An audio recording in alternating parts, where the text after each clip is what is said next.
Hey guys, it's Sam and this is my September wrap-up. I'm very excited about this wrap-up because in September I read 9 books, which is the most that I've read since January because why? No more graduate school. And of those 9 books, 7 were actually read in the last half of the month after I got back from vacation and BookNet Fest and everything. So I don't even know the potential for the rest of the year and the rest of my life reading, because if this is how many books I can read in half a month, then the world is my oyster. I have been waiting for this moment. Something that did help this month and that has also helped me months in the past has been listening to audiobooks on my commute. And Scribd is one of those audiobook services that allows you to listen to audiobooks on the go if you're someone like me who does a lot of walking or a lot of commuting. And Scribd is sponsoring this video and providing a 30-day free trial for you to try out. I will talk about the book that is featured in there later on in the video because that's one of the books that I read this month. But more information for Scribd is linked down below and we'll talk about that later. So the first book was a reread this month, and that was Shadow and Bone by Leigh Bardugo. This is the first book in the Grisha trilogy. I've already read and reviewed the entire Grisha trilogy and all of the Grishaverse books, so I will leave my link for the Grisha trilogy on the screen for you guys to check out. But I was rereading this because one of the perks for Sarah Jane's GoFundMe to get her over to BookNet Fest was that we were going to read and annotate, both of us, Shadow and Bone. So there are copies that are currently in the process of being annotated because I have to add my annotations to her book, whatever. So I reread this. We reread this. And it was nerve-wracking because we both haven't read this since we originally read it, and this was the book that kind of brought us together as friends. And we were both nervous that we weren't going to love it as much, and I still absolutely adored it and gave it 4.5 out of 5 stars. I love this series. I want to continue to read the rest of the series now that I just reread this so that I don't forget things. Although I found myself remembering most of the moments, but also forgetting some certain lines, and it was just really fun reading experience. So I was happy to be back in this part of the Grishaverse. I then picked up The Hazelwood by Melissa Albert. I have done a full review and gush on this book, so I will link that on the screen if you're interested in more of my in-depth thoughts. But this is the first book in a YA series that follows Alice, and her mother have always been on the run because bad luck follows them. Alice's grandmother is this famous author, and she wrote this series of dark fairy tales that has been affecting their lives in some way, and one day Alice's mother ends up going missing, and it's in connection to this book, and everything kind of goes from there. I loved this. This is going to be a very polarizing read. I talk about that more in my review, but I ended up really enjoying it. Part of it is this whodunit mystery mixed up with this intellectual kind of chase of this series and these fairy tales because you can't really find them. They've kind of gone off the map, but they are kind of the key to what's going on. And then the other half of it is these dark fairy tales, and they are fairy tales that are different than even your traditional fairy tales. They are eerie. They don't quite have a point. They do not have that typical fairy tale, this is trying to teach you something. They're just dark and grim and grisly. And this is the perfect fall book. I read this just as it was turning into fall, and it was perfect because it just gave me those fall eerie vibes. It's not scary, but definitely has that eerie vibe. I really enjoyed the characters, I really enjoyed the writing, and I'm going to continue on with the series as she writes more of them. I gave this one 5 out of 5 stars. It was a month of ups and downs because then I read Scarlet by A.C. Gowan. I have also done a full review and gripe on this book. This is a retelling of the Robin Hood story where Will Scarlet, one of Robin's merry men, is actually a woman named Scarlet. And this, I had a lot of problems with. I did not like the writing and a lot of the techniques and tropes used in the writing. I did not find the characters at all compelling. I found Scarlet as a main character, even though she's supposed to be a thief, incredibly unobservant. She is also in the middle of a love triangle in which she doesn't realize that both of these guys like her. She's like, they're doing this because they hate me. No. And both of the guys are not really upstanding love interests, even though they're both depicted as hero-type characters. They push her around, they call her names, they are mean to her, for her own good. There's a lot of really icky things that, again, I go into full detail in my review, but I also just didn't find the plot very compelling either. There's a lot of twists that are predictable, there's a lot of things that aren't really explained, there's a lot of loose threads. It's just, overall, in my opinion, a bit of a mess. So while I was able to read this very quickly because it's a very short, kind of fast-paced read, I ended up giving this 1 out of 5 stars. I then picked up Sight Witch by Susan Dennard. This is book 2.5 in the Truth Witch series, so it's a little novella, and this follows Ryber, who's one of the side characters in the Truth Witch series, and she's someone who I found very interesting and I wanted to learn more about, so I was excited that we have a little novella about her. There's a lot of unanswered questions within this novella, but it was still something that I liked reading. I don't think it's necessarily essential for the series, I'm thinking, because novellas tend to not be, but I still would recommend definitely dipping into this because there's a lot of hints and tie-ins to the rest of the series and kind of explaining some different things.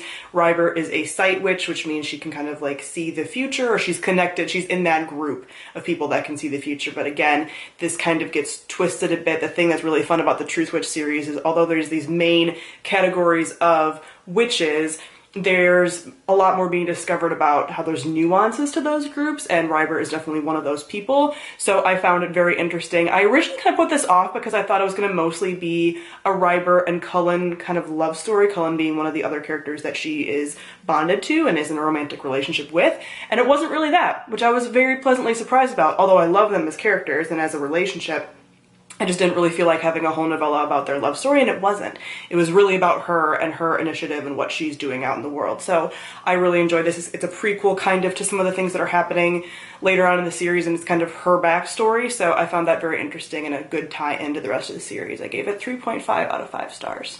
I then listened to Aro Shah and the End of Time by Roshni Chakshi on audiobook. And this is the book that I picked for Scribd to sponsor for this video, so the link in the description is for you to listen to Aro Shah and the End of Time on audiobook if you would like to.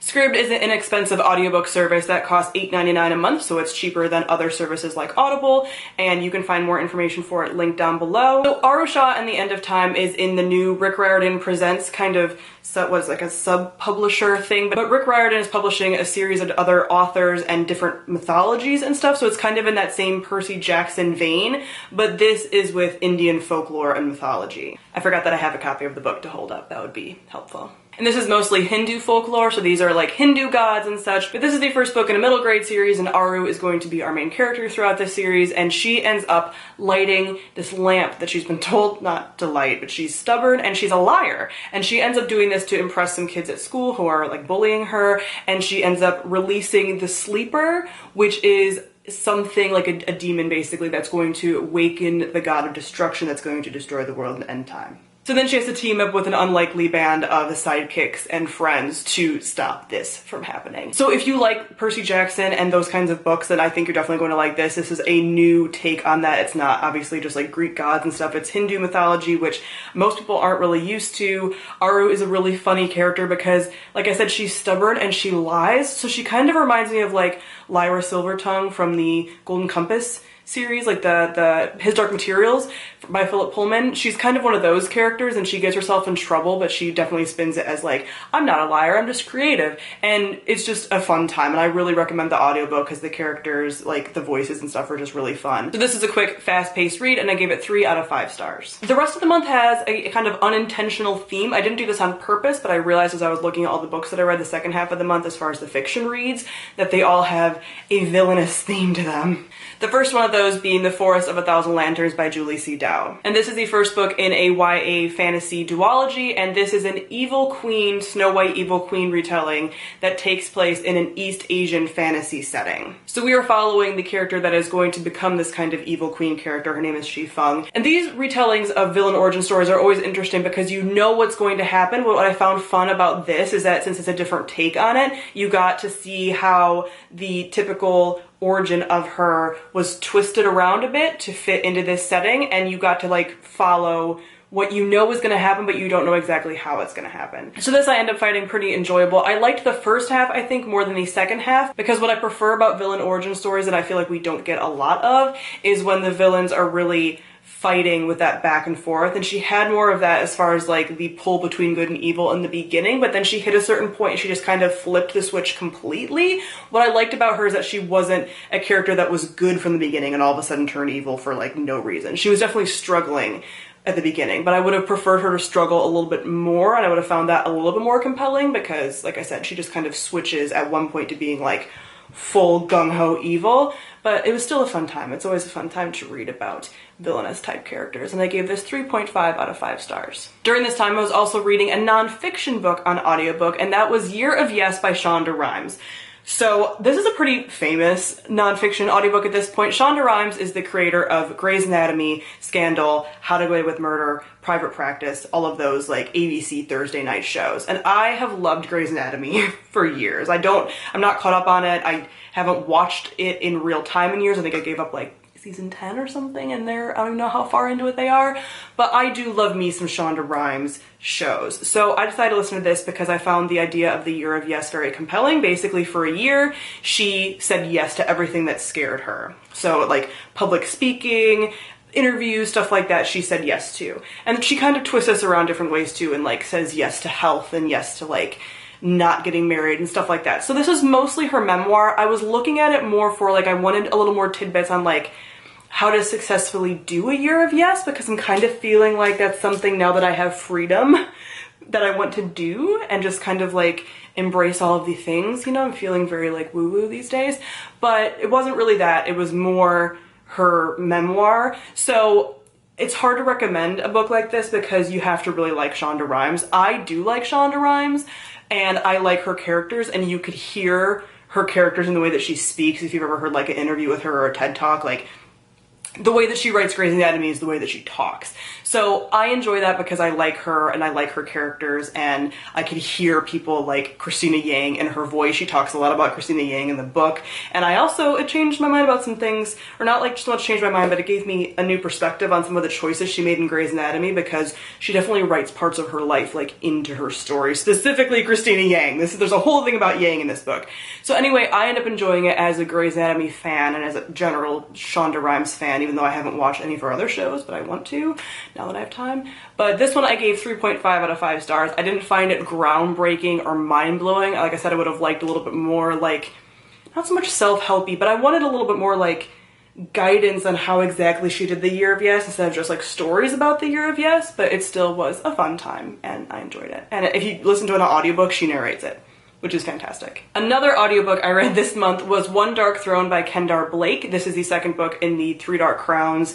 I think it's going to be 4 books, so Three Dark Crowns series. So I did a spoiler-free review for the first book, which I will link on the screen. I did that when it first came out. I like these audiobooks, but I don't love this audiobook narration as much as I could. I like listening to them on audio because they are fairly fast-paced and there's a ton of characters, but the narrator for these audiobooks doesn't really change her voice that much, so it's kind of, unless you know like who you're following, it's kind of hard. Like all the men's voices sound the same, and there's a lot of male characters and a lot of characters in general, so that's a gripe that I kind of have about it. But overall, it's a fun series to listen to on audiobook because I personally am not invested enough to devote my physical book reading time to it, but I still want to know what happens. It's one of those series that for me, I'm very drawn into it when I'm reading it, and then I forget like everything that's happening when I am not reading it. And then when I get back into it, I remember again. It reminds me a lot of Fallen Kingdoms, honestly, because of the sheer amount of characters, the kind of world, the fact that it's like a little more brutal for like a YA book. This one is definitely more dark even than I would say like Fallen Kingdoms, and there's a lot of like character relationship things happening.